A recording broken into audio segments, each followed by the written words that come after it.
The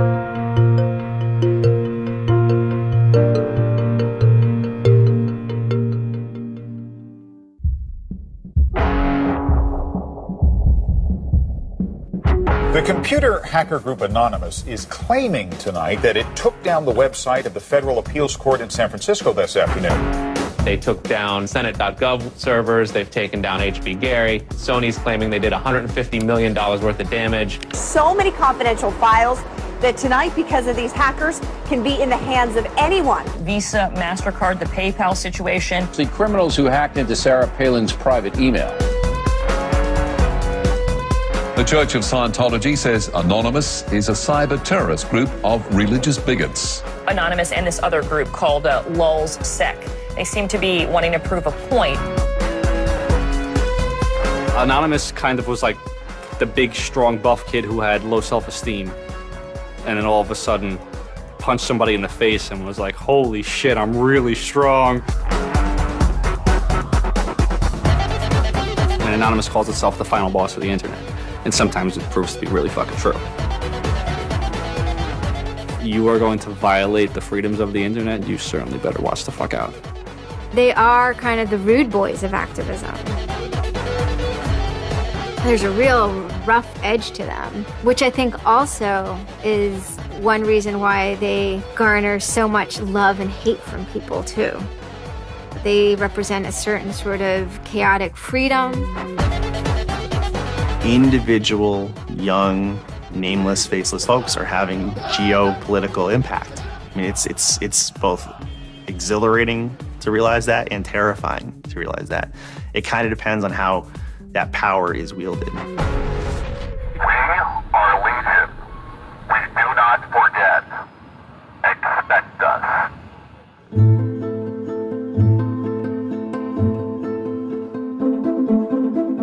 We stand for freedom. We stand for freedom of speech, the power of the people, the ability for them to protest against the government, to right wrongs. No censorship, especially online, but also in real life. We have members throughout society and all stratas of it worldwide. Yet we have no leadership. It's one voice. It's not individual voices. That's why we don't show our faces. That's why we don't give our names. We're speaking as one, and it's a collective. Good timing. I would love to live in a country where the government fears its citizens and not the other way around. But right now, plenty of anonymous actors are in hiding because of fear of reprisals by the government. I've been called many things. There's unpatriotic. That we're just a bunch of children sitting in our parents' basement. I got called a terrorist sympathizer. We've been called kids, we've been called cyberbullies, we've been called hooligans, and sometimes those words aren't entirely unfair, but this is a serious political movement. No one, in the general public really seems to get it. What they don't seem to get is that the ability for Anonymous to be everything and anything is its power. Anonymous is a series of relationships, hundreds and hundreds of people who are very active in it and who have varying skill sets and who have varying issues they want to advance and who are collaborating in different ways each day. They're a little bit like a prism or kaleidoscope. They've got many different facets and many different sides. Of course, when you spend enough time with them, you start to get a sort of feel or texture that's not just random, right? Yet it's very multifaceted, very rich, which does span from the quite lighthearted to the very, very serious. Bob Dylan had a line in a song just saying, to live outside the law, you must be honest. They might do something which isn't technically correct, maybe it's not legally correct, but they're doing it for purposes that in their minds at least are ethical. People who know what they're doing, who share an ethos, who have a commitment to exposing and humiliating the man, who have a very low tolerance of lies and what they perceive as evil on the part of overweening power structures. They share information, they share tools and techniques, and they are currently having a very good time. The hacker culture, as we know it, really sprang from one place. It was MIT, and it was specifically the people in the Model Railroad Club, the Tech Model Railroad Club. Hacking originated as humorous pranks. When the guys at MIT put a Volkswagen up on top of the dome of the building, and people woke up and saw the car up there in the morning, or they measured a bridge by the body lengths of somebody. I would say his name was Brian, and discovered the bridge over the Charles River was, 822 Brians. These are funny things. That's where hacking originated, and it migrated into engineering and computer communities. It's witty, it's pranks. I'm Chris Weishopel, former member of the Loft. We don't necessarily say hacking group because it makes it sound like we're hacking, so we used to call it a hackers think tank. Hacktivism was a term coined by a group called Cult of the Dead Cow. The Cult of the Dead Cow was really kind of sort of like a propaganda type of organization. They had a guy who's the minister of propaganda. They're kind of merry pranksters. Like everything they did was completely over the top. One of the guys there coined the term hacktivism because he saw one of the things his group was doing, which he called hacktivism, was writing software that people in other countries could use to communicate securely, even if their government was spying on them. So the principle was freedom of expression. It was everyone should have access to the internet. Everyone should be able to communicate and get their message out on the internet. Even more important in countries where there was repressive regimes, that if you said something against the regime, they would come and take you away, and you weren't saying it anymore. Just like in traditional activism, it spans the full gamut from sit-ins or pickets to actually spiking trees and pouring sand in the engines of construction vehicles. I mean, there's real sabotage. The same thing does all fall under the hacktivism label. There is a spectrum. There's sometimes a strong anarchist flavor to it as well. It's resistance to authority and those who would impose groupthink and group behavior on people, which was rightly perceived to be a consequence of the digital revolution as it was used by people in power to do hacking on behalf of righteousness and to redress the grievances of the world. Lance lowered Don Quixote on his horse, nag though she was, flying at the windmills of modern life. Anonymous grew out of what's known as 4chan. And essentially, this is just a website where people can upload images and you don't actually give your name. It's just sort of anonymous. When you look at 4chan, you're often surprised because it looks like a site from like 1995 or something. The idea is very simple. You post a comment and you post a picture. And you can post under your name or anonymously. And it's separated into boards about particular topics. So there's topic on anime, there's topic on weaponry. There's like a 4chan board for origami, and you just upload interesting pictures of origami.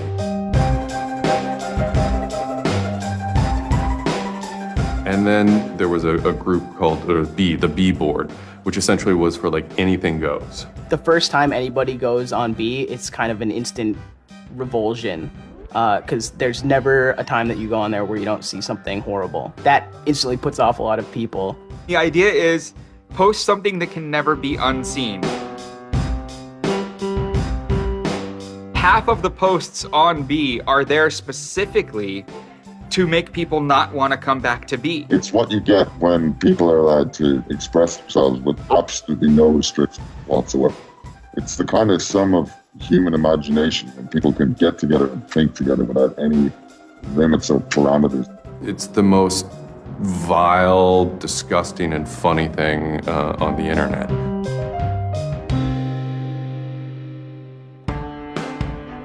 One of the important things about 4chan is to have a thread that really explodes and lasts for a long time. If it doesn't, then it disappears. It's a site that's not archived. So it creates conditions for anything that grabs attention at some level. And so humor and grotesqueness as a result are quite good for that. I'd rather just be referred to as anonymous, I guess, in any interviews, because I have some docs out on me. 4chan's just where I went to. I grew up on it and I lived there. That's just what I did for fun. It takes a thick skin to enjoy it. But, as long as you're not offended, you'll occasionally come into something really cool or really creative on 4chan. I think the most interesting thing about it is how you can watch memes evolve. You'll see something posted one day, and then a week later, it's got 50,000 derivatives of it. A meme is basically just an idea. It's kind of like a gene, but in the realm of the idea. A lot of the great internet memes that we all know and love, lolcats, right? Little cats doing funny things, and then they have, Icon has cheeseburger, right? All that stuff seems to start in this like petri dish that is 4chan b-board.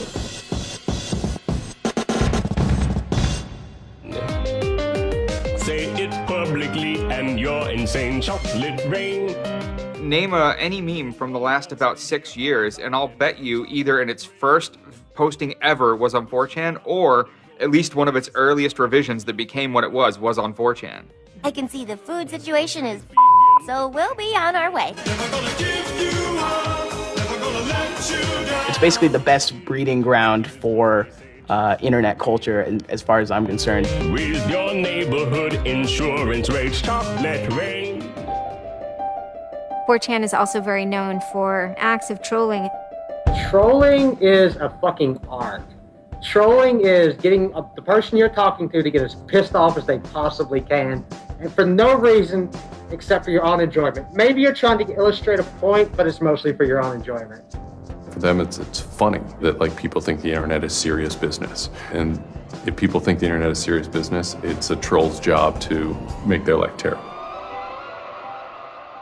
The idea of anonymous came initially as a joke. I mean, somebody suggested that what if the whole site, what if 4chan, what if B was just one person? And what if that's just one guy called Anonymous sitting somewhere and you're just reading all these posts by one guy? And it kind of looks like that from the outsider's perspective. I mean, there's no way to tell the difference. It might as well be one guy. Fox News did a very famous segment about it. They call themselves anonymous. They are hackers on steroids, treating the web like a real-life video game, sacking websites, invading MySpace accounts, disrupting innocent people's lives. And if you fight back, watch out. Destroy. Die. Attack. Threats from a gang of computer hackers calling themselves Anonymous. I've had 7 different passwords and they've got them all so far. Anonymous hacked his site and plastered it with gay sex pictures. His girlfriend left him. She thought that I was cheating on her with guys. As long as I can think back, Anonymous have done some pretty off-color things in the name of getting cheap laughs, But, I mean, that's part of the culture.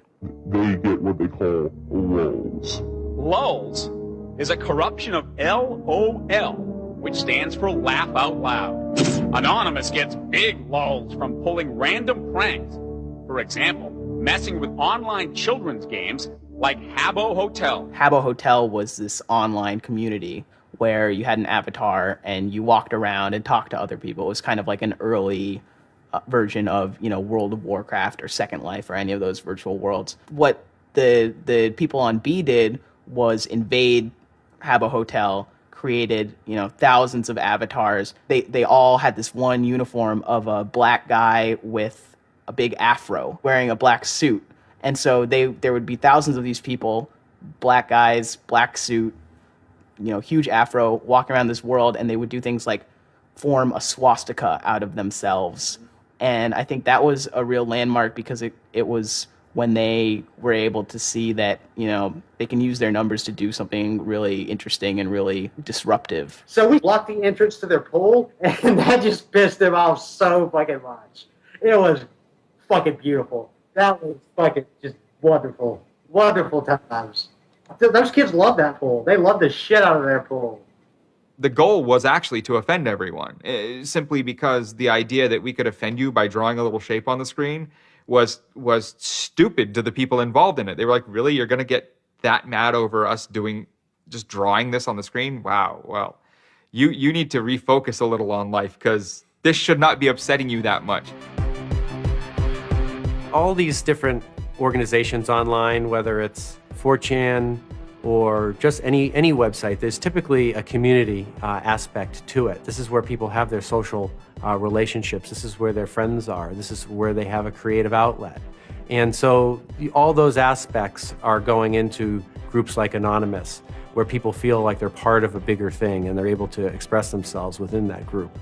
There were certain words, certain phrases, certain ways people respond to things, certain images that were posted that created a pattern, and that pattern was, I guess, the origin of what is now Anonymous. It's like Freemasons with a sense of humor, in so much as they have this common symbology, and one of their chief joys, which is kind of wrapped up in power and secrecy, was the fact that they could recognize each other by referencing these symbols, referencing these phrases. Over 9,000. It's over 9,000! I lost my iPod. Mudkips, anything involving mudkips. So you have this weird sort of international culture developing with people, across the world, wherever they may be. In late 06 and, into early 07, there's a bit of a sea change where instead of just posting a bunch of content or randomly saying we're going to go over to some website and post a bunch of dirty comments against someone, it becomes a little more organized. Welcome to the Hal Turner Show. They went after a guy named Hal Turner. I am being discriminated against because I'm white.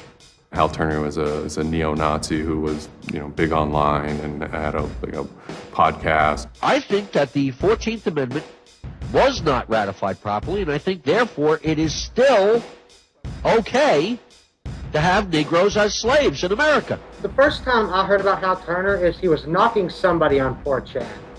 There's a million neo-Nazis out there. But he started picking on our dudes, so we had to go to our dude's fucking defense, and it just so happened that he was a neo-Nazi, so that's a bigger reason that he's a fucking dickface. Who are you? Where are you calling from? Hola, this is Pedro. Spick, don't call. Diego. He was just a horribly racist radio personality who seemed to handle it well when you called in. Like, he could handle being berated by Anonymous. And that made it very interesting. It made it a bit of a challenge. It wasn't some guy who just either crumbled or stopped answering the phone. It was a guy who would yell back. Hal Turner wasn't the first, actual person that, Anonymous had caused trouble for, but the circumstances ended up being significant. They DDoS'd his website, stuff like that, costing him thousands of dollars, bandwidth fees. Denial of service has been around for a long, long time. The equivalent of if you, for some reason wanted to disrupt a bus service, right? You can hire 1,000 extras to all go and line up at the bus station, right, and get on the bus. And so that anyone who was really trying to get on the bus couldn't do it, right? It's as simple as that. When you stop trying to visit, website goes back up, no permanent damage. We DDoSed him, and then we kind of trolled him in real life. We sent countless pizzas to his house. We signed him up for escorts on Craigslist.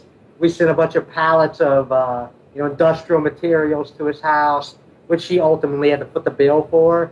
And basically, we destroyed his ability to pay for his radio show, and that took him off the internet. And then they ended up getting some real hackers to help them out. This wasn't sort of pranks. They actually were able to get into Hal Turner's private servers and his mail servers, and find some interesting emails that he was serving as an FBI informant, which if you're a right-wing neo-Nazi is not a good thing to be. And obviously, him being an FBI informant, and also his reaction, his sort of douchebaggy reaction to the raids, damaged his credibility within the white nationalist scene, which is a shame. Hal Turner's gone. He's been prosecuted by the feds for threatening judges. What follows is a period of confusion and anger in which, the original Anonymous people, the sort who want to keep Anonymous as this nihilist, little, ridiculous group, are upset that now, that the most terrible thing on the internet is now becoming a force for good all of a sudden. I'm Mike Vitale, and my handle is Seth Dude. Now, this is January 2008. Anonymous is strong now. We're not a little dinky fucking group anymore. This is millions of people worldwide, and we're watching. And then Scientology stepped in with a big target on its chest. A video came out of Tom Cruise. It was supposed to be an internal Scientology video, talking about secrets of Scientology. Being a Scientologist, when you drive past an accident, it's not like anyone else. As you drive past, you know you have to do something about it, because you know you're the only one that can really help. It talks about you're the only one who can stop, bad things from happening. And so this is kind of widely mocked online. It circulated like wildfire. Instantly, the Scientologists post a DMCA, Digital Millennium Copyright Act. And this is a way that if you own content, you can go to video sites, upload sites, and have your content pulled when someone uploads it illegally. So Scientology's always at odds with the internet, always trying to legally bully people out of fucking them over on the internet. They always did that. And then here they are trying again, but you know what? Anonymous saw that and they said, oh, you guys just fucked around badly. Like, you're trying to censor our internet. Like, are you trying to take a joke away from Anonymous? Like, you don't do that. A few people on 4chan posted, hey, we should grab that video and post it on a few other sites.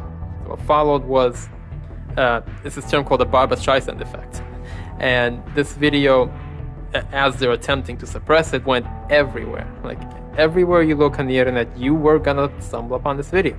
Actually, Gawker, the site that I work for, was, I think, the first one to put it on the website, and we got in a huge legal battle with Scientology, who wanted us to take it down.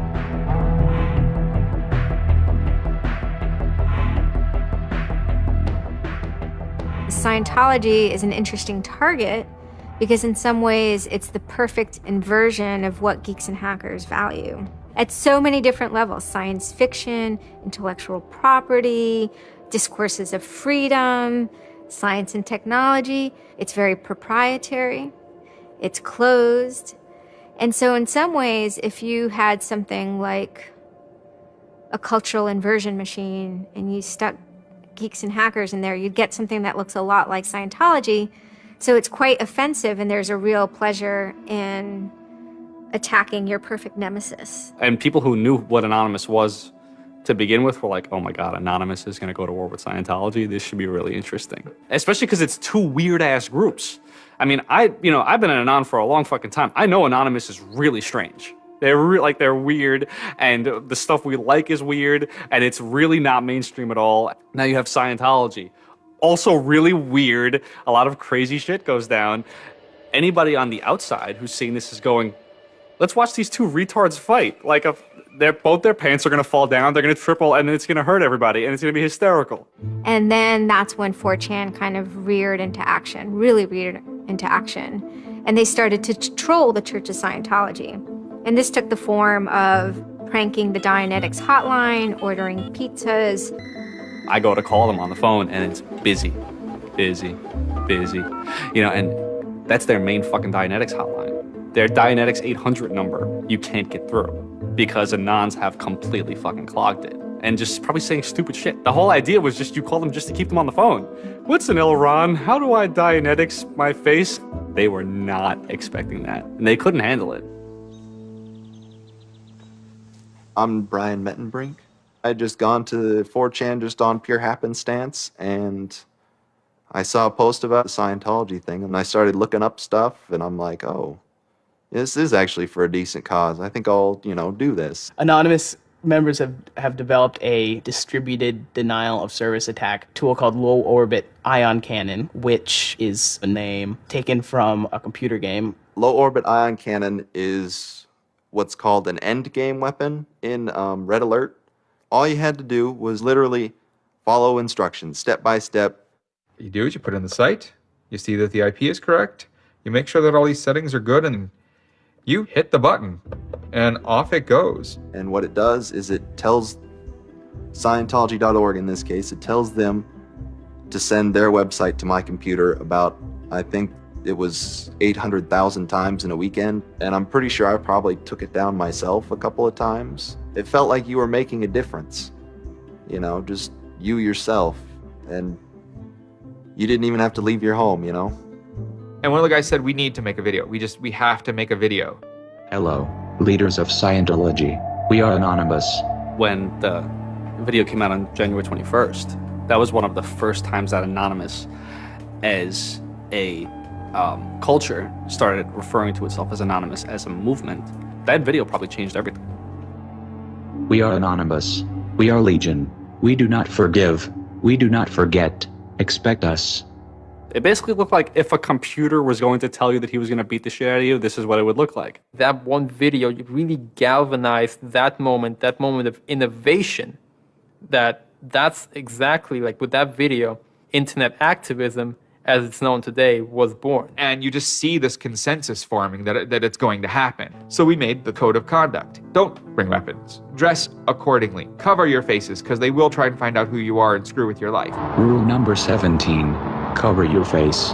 This will prevent your identification from videos taken by hostiles. Scientology has a history of harassing, stalking, and just generally doing horrible things to its critics. So people needed a way to hide their identities. A lot of people had very legitimate fears. They don't want to be followed home. They don't want to be stalked. They don't want to put their families and themselves in danger. Everyone was going, well, we're going to wear a mask. What's the only fucking mask that we all already know or have a joke about? And it's the Guy Fawkes mask. You see the movie V for Vendetta, the ending scene where everyone's wearing the Guy Fawkes mask. That is very reminiscent of what Anonymous thinks Anonymous is.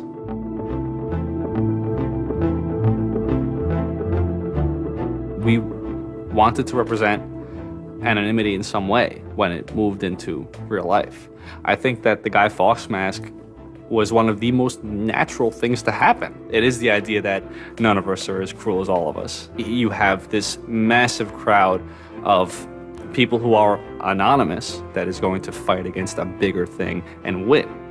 Even after watching the video, it's like, yeah, this is great, but who's actually gonna do it? Who's gonna step up? Are people actually gonna get out of their house? And I guess we were really affected by the stereotype of that whole community, they're being internet nerds, that too afraid to leave their mom's basements. No one thought that they were gonna come out. This is me on the way there. I haven't slept. I'm very fucking tired. And I remember going to the park that day, and it's really fucking early in the morning, which I thought was a bad idea. And I'm smoking a cigarette, and I'm looking around like, where the fuck is everybody? There's nobody here. So here I am, sitting in Bryant Park, waiting for the other announce to show up. I remember thinking like, oh fuck, like, am I gonna be the only one in the park? Am I gonna walk to Scientology with fucking 6 or 7 people? Which totally defeats the entire purpose of this, because now they could single me out, you know? Then I get up and I start walking around, and I see there's a lot of green balloons over there for some reason. On the other side of the park, there was like fucking 200 people. There was Guy Fawkes masks everywhere. And I'm like, holy shit, this is huge. There's a fucking lot of us. That's pretty good. I had no idea how many Anons there were until we started moving. And it just fucking got bigger. I remember walking through Times Square, and everybody in Times Square was an Anon. Like, and you know, this is like a fucking 1,000 person per like fucking minute foot traffic area. And everywhere I'm looking, I'm seeing fucking Anon symbols. It was fucking wild. It was really wild.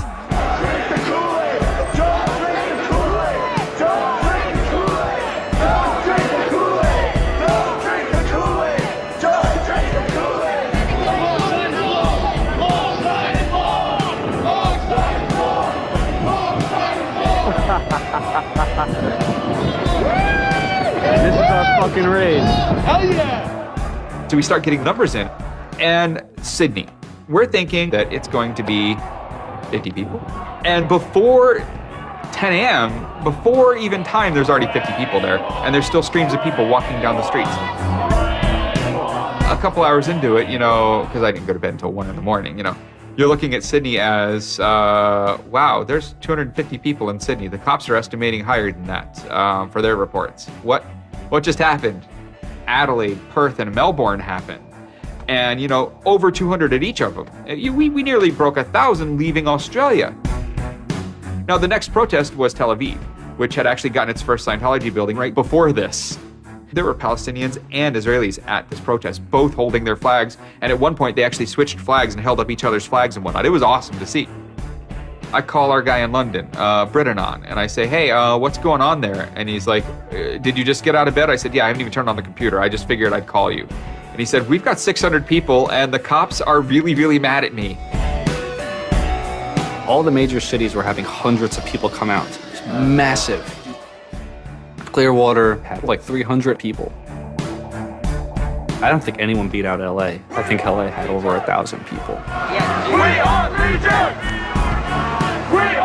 The thing that happened was something completely different, and hundreds of people from every city just swarmed the streets. It was kind of overwhelming, a little even scary, but scary in a good way. Soon, we're at around the 10,000 mark, and we were joking the whole time, over 9,000, one of those memes.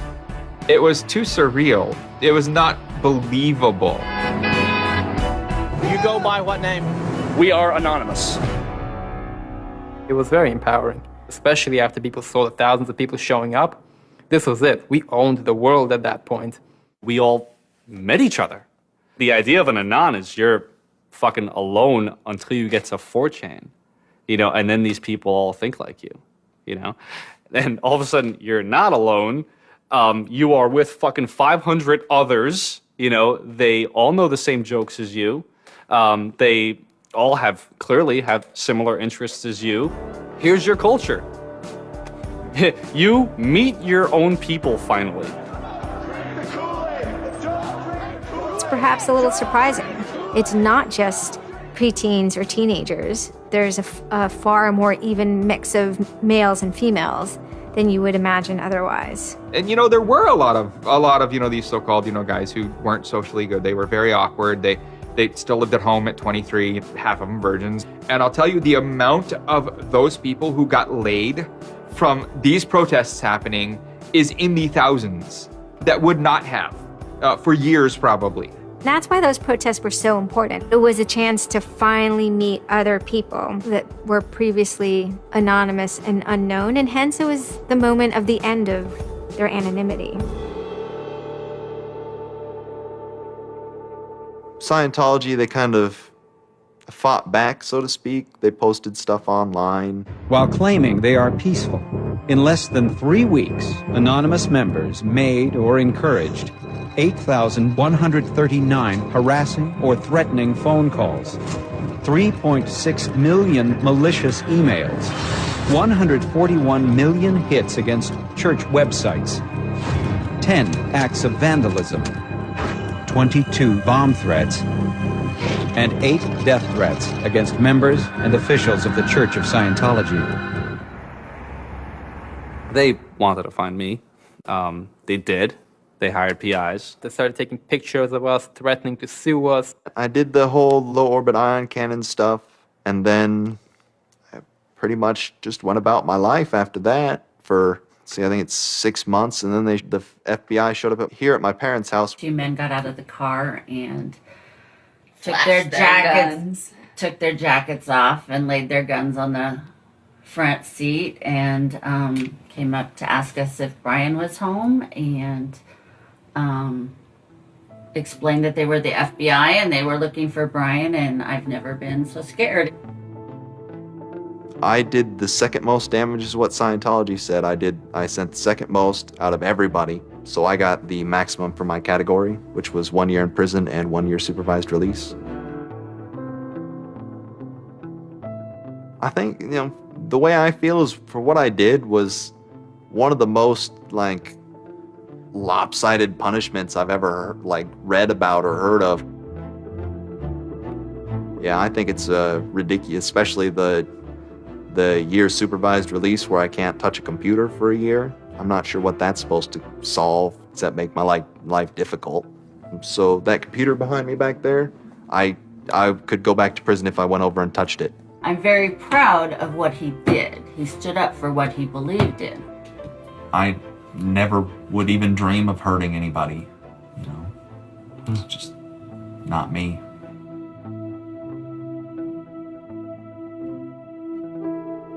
Prior to Anonymous, critics of the church still had to be very, very careful because of the aggressive lawsuits that were launched against academics, journalists, and other critics. I would say that era is over. And Anonymous, more than any other sort of intervention, is probably responsible for that change. This actually caused a decent rift in Anonymous. There was one big group, significant group of people who would say, this Chinology stuff, it's cancer, it's awful, it's bad, it's just bringing attention to us that we don't want. One Anon said it well once. There is no leader. Their ops have momentary leaders, de facto leaders. Almost through meritocracy, there's more respected or more persistent participants. Some people participate in a single operation and are never heard from again. It might even be a housewife who just, agrees with that political statement or that protest. I like to describe this with the picture of a bird swarm. Everybody's flying very, very quiet. Suddenly, one bird flies into the other direction and the mass fly into the same direction, following that person. It's totally okay to say, I'm sorry, I don't take part. When chronology was running full force, it was like a kid stretching for the first time and actually seeing the real power. If you had asked me all throughout 2008 and most of 2009, is the politics of Anonymous always going to be sutured and hinged to the Church of Scientology? I would have said yes. And it became unsutured, unhinged, when a different political wing was born in 2010.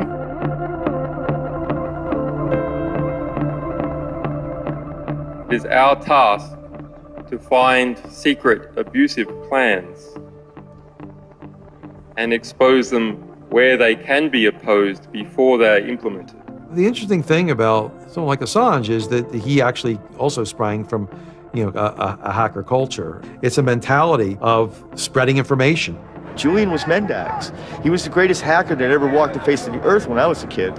I mean, they rumored he could move satellites around in space by hacking into NASA. Maybe it never happened, but it was a myth that kept young kids like me wanting to plug a computer into a modem and see if I can move some satellites around. WikiLeaks is an instantiation of the hacker ethos. Truth wants to be free, and we want to liberate it. WikiLeaks released a huge trove of diplomatic cables. There was a lot of controversy from every quarter of society. The WikiLeaks website released nearly 400,000 secret U.S. files on the Iraq War late today. It was the largest leak of classified U.S. files in history. There was one particular moment that really sparked the fire, and this was when PayPal, MasterCard, and Amazon pulled services for WikiLeaks. So all of a sudden, there's no way to actually process donations to WikiLeaks. And then people went and found neo-Nazi groups.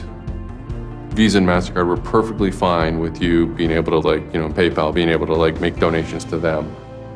But WikiLeaks, no. I think WikiLeaks is doing a good thing. It's just a total hypocrisy. They got their little fucking banking mafia to fuck, WikiLeaks over. People were incredibly angry. There was a real sense of rage. Anonymous lost PayPal. They were pissed. The numbers of participants were massive. And they managed over the course of a couple of days to disable the websites of MasterCard and PayPal. It was beautiful. Because what you had is people finally stood up for something.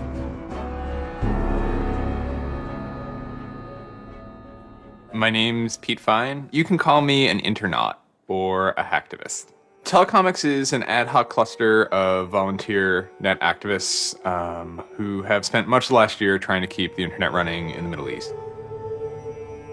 In kind of the lead up to the Egyptian revolution, we would tweet on people's behalf. We would get people from Egypt who were unable to access Twitter on their own on our IRC network, and we would take reports from them and tweet them out using our account to kind of help them get the word out about what they were experiencing.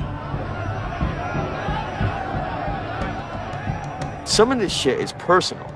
And one of the things about the movement as a whole, when Egypt rolled around, is that Egypt broke us emotionally.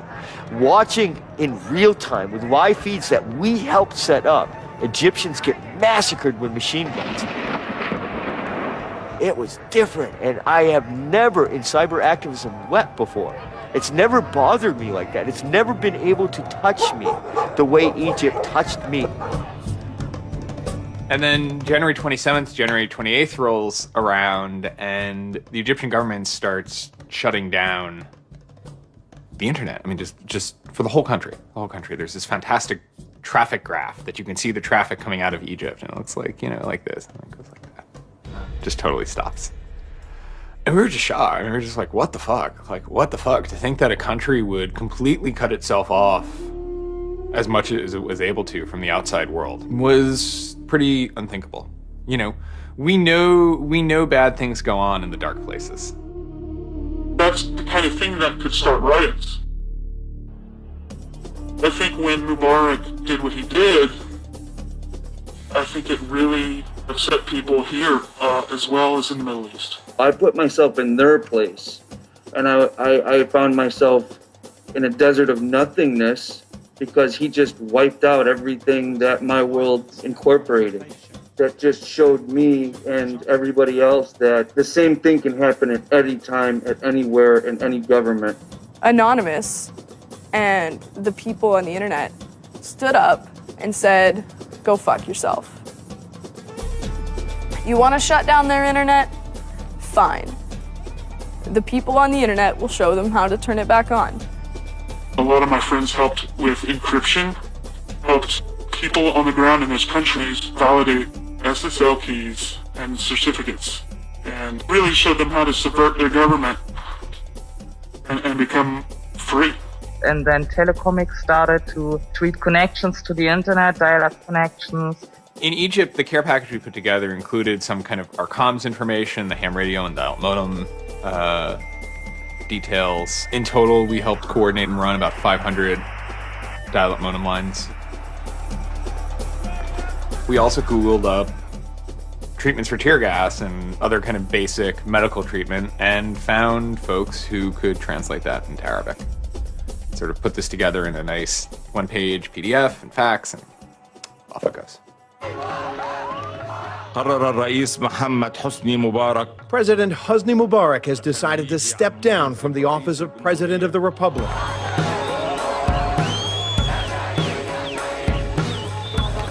When Mubarak left, it was a hell yeah moment.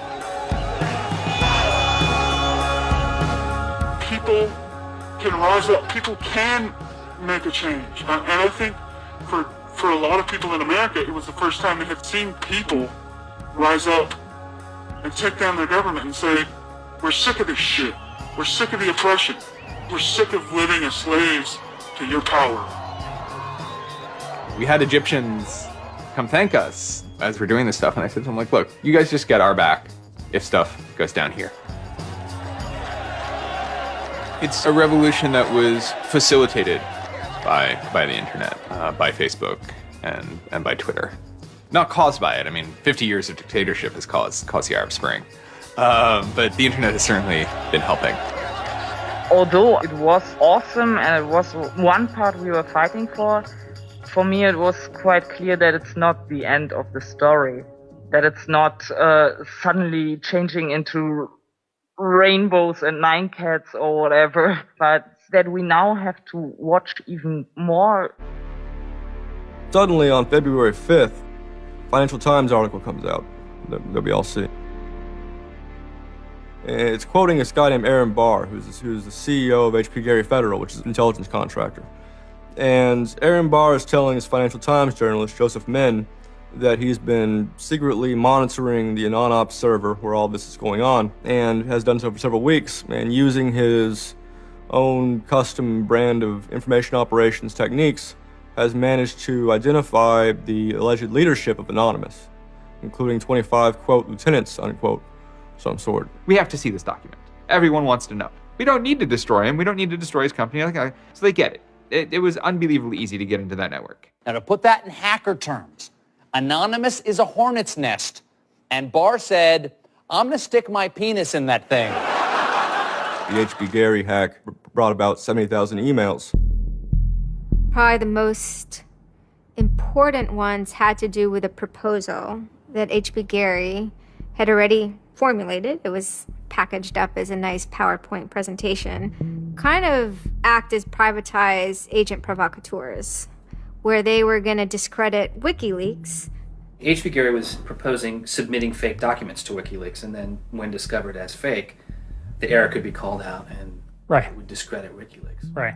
So there's a lot of like specifics that I can't talk about. So let me try to answer that though in a general sense. Well, first of all, it's probably no surprise to anybody. I'm not a big fan of WikiLeaks. I think that the broad purpose of trying to get as much information, proprietary or classified information for the government, expose that, is an extremely destructive and dangerous purpose. The proposals involve conducting information war on WikiLeaks and its supporters, creating dissension within WikiLeaks, DDoS attacks. You also wanted to launch cyber attacks on WikiLeaks infrastructure to get information on document submitters. Well, one thing I guess I want to make sure is clear is, none of those activities had actually occurred. In business, there's, when you start proposing or thinking about an idea, there's a brainstorming phase. And somebody says, well, what could we do? What's theoretically possible? Well, still, this was an idea. This was proposed. This was something that you thought about. Right. They also wanted to go on a campaign kind of targeting Glenn Greenwald, who's a reporter for Salon, who's an outspoken kind of critic of the government and supporter of WikiLeaks. It seems like you're trying to attack a journalist here. Yeah, and I don't want to talk too much more about Glenn Greenwald, but other than, what I previously said is, there was never an intent to attack journalists, not on my part. I guess I should say, I should generalize that and to say that, I would never just outwardly attack a journalist, other than if I felt that there was a journalist in my mind that was acting unethically, that's a fair game for having a public discussion about. They were walking a very fine ethical line at points, and in many cases, the mass opinion is, no, they stepped well past it. I will not support broad theft of information released to the public, because that's nothing but destructive.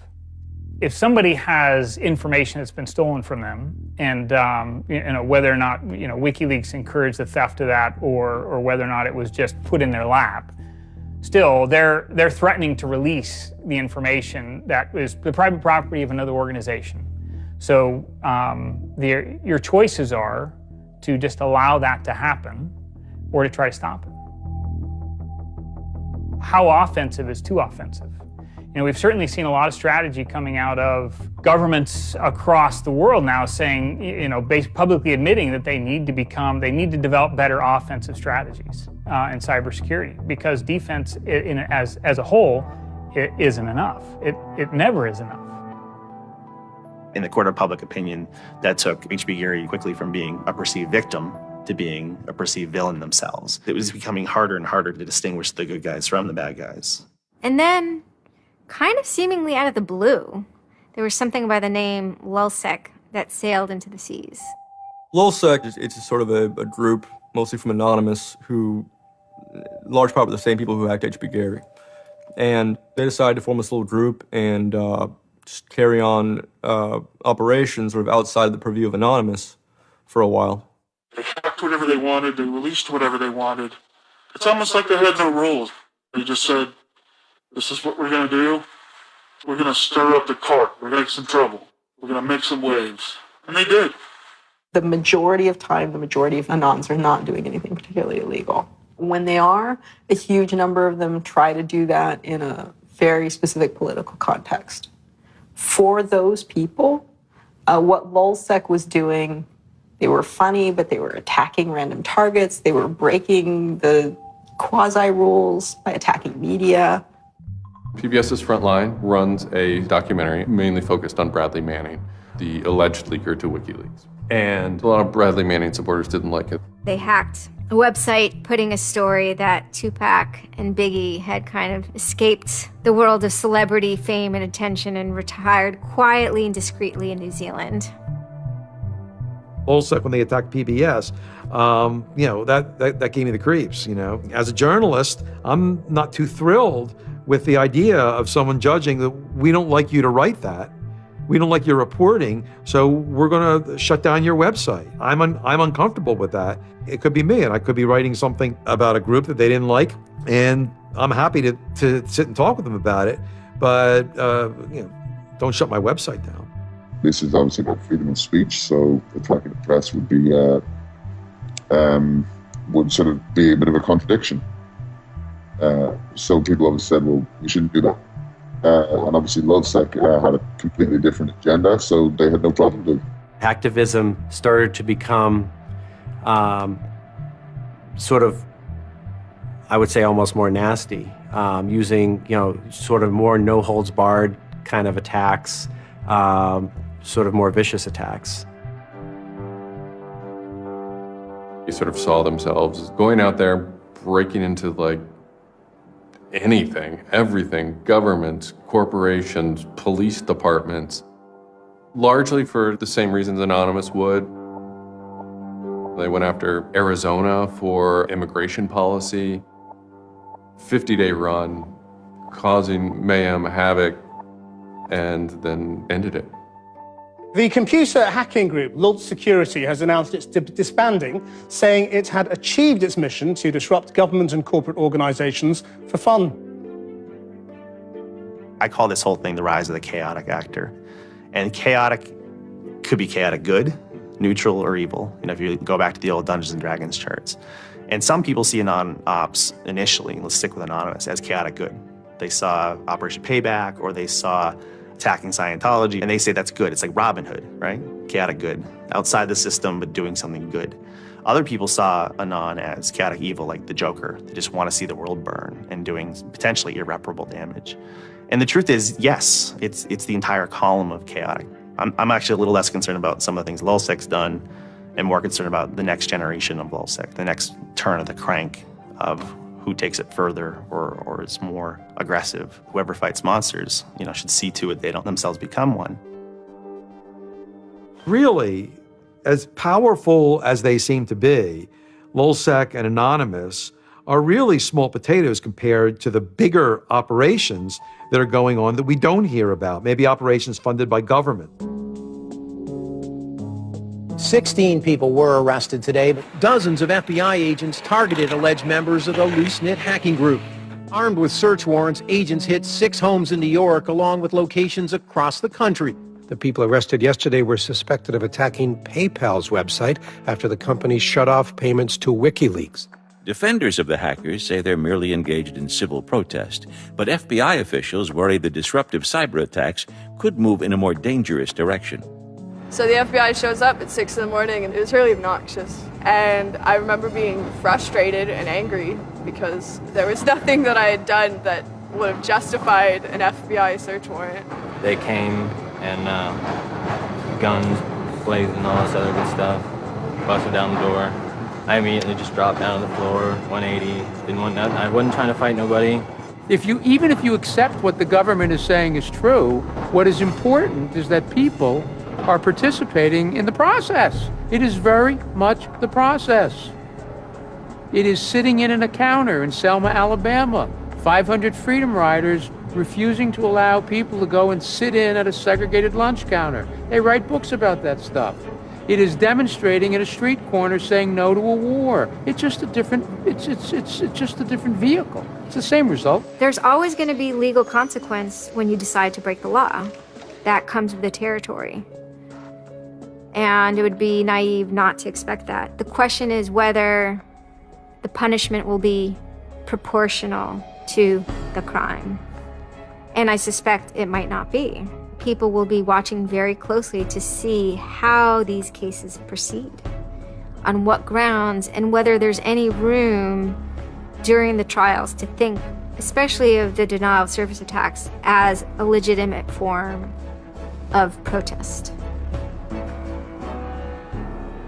So much of our lives are now configured, at least in part, on the internet. So we better start thinking about how we claim parts of the internet as spaces that we can also protest in.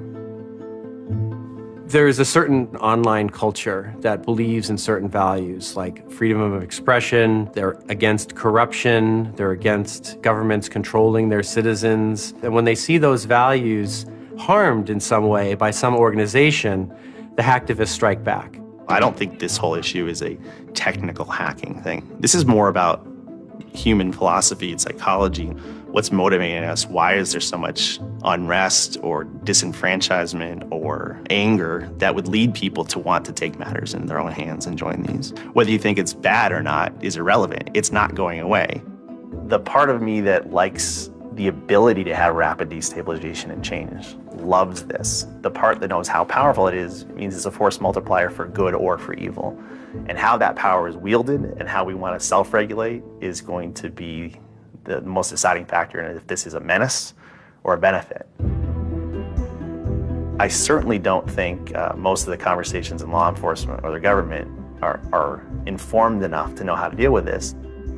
I suppose the question you really want to ask is, would I do it again?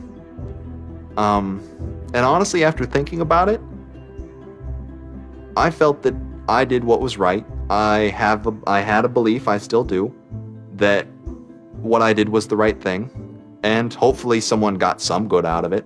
You know, I'd love to think that maybe I stopped someone from joining a cult, you know. Probably wouldn't tell on myself next time, but, you know, I don't think I would have changed a single thing other than the whole talking to the FBI thing. Just that little Yeah, just the little detail that kind of changed everything, yeah. I'm angry. Occasionally I have small breakdown moments of terror, but I haven't stopped believing what I believed. I haven't stopped wanting to fight. I haven't stopped caring. Show me what democracy looks like! Show me what democracy looks like! There's a lot of people in Anonymous who feel very deeply and very sincerely about their contribution towards democracy around the world. And I think that's one of the main things that I'm most proud of about Anonymous. There are things that I'm not proud of about Anonymous, but we stand against censorship and we stand against oppressive governments, even our own. It's a very noble thing. And history teaches us that change simply doesn't come with flowers. It doesn't work. No? If they say I'm a criminal, damn, well, then I will be one. I don't care if you're a Democrat or a Republican or an independent or if you like Ron Paul or if you worship pigeons or Scientology or if you're Catholic or atheist or Methodist. I don't care about that. Your opinion matters. I don't care if I disagree with it. I don't care if I hate your guts. Your opinion matters.